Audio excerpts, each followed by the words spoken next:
Good morning and welcome to Wake Up to Broker Up with Mark, episode number 20 for 2023. I often get this question, how do you come up with material each week? Well, generally, you guys provide it. It has to do with things that go on in the company that are brought to me by the brokers or things that I'm personally involved in that happen to all of you in the course of your business out there the week before. This week is no exception. This week we're going to talk about earnest money again.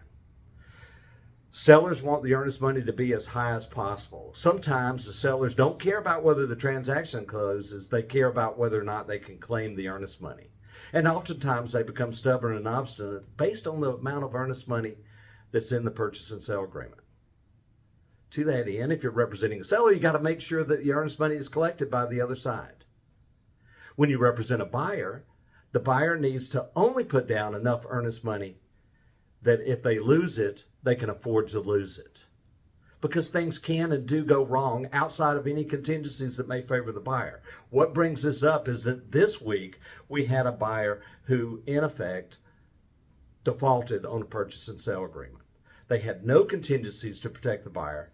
The earnest money was a large amount, and the earnest money, thankfully, through a mutual termination, went to the seller, and the other side, the listing side, decided not to sue and relinquish their rights through the mutual termination.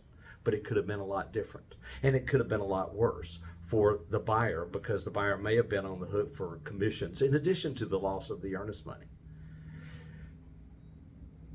For whatever reason, right now in this climate, this month of the month of May of 2023, people are angry about commission, and they're also angry about transactions and following through on transactions. I've had more threats of lawsuits against the parties in this particular month so far than any other month I can recall. Not sure what's going on out in the marketplace, but you need to counsel the people you work for. Sometimes all that glitters is not gold if you're representing the seller, meaning that the transaction that's presented isn't likely the one that might close. And the seller has to guard against the fact that, oh my gosh, we're going to make all this money or collect this earnest money if they walk away. And maybe that's not the transaction that they should accept. Maybe when it comes over with no contingencies in favor of the buyer, maybe the seller should counter for a few days of due diligence.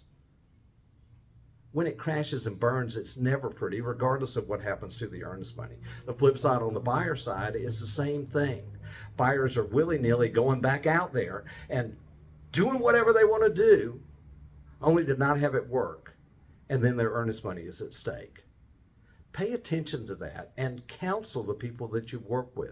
Talk about earnest money. Just as I'm talking to you about it right now, that's how you need to approach it out there when you're dealing with buyers and sellers. You got to have those frank, candid conversations about what could happen if things go wrong and earnest money is at stake. Thanks for watching. Enjoy your day. Enjoy your weekend. Talk to you soon. Bye-bye.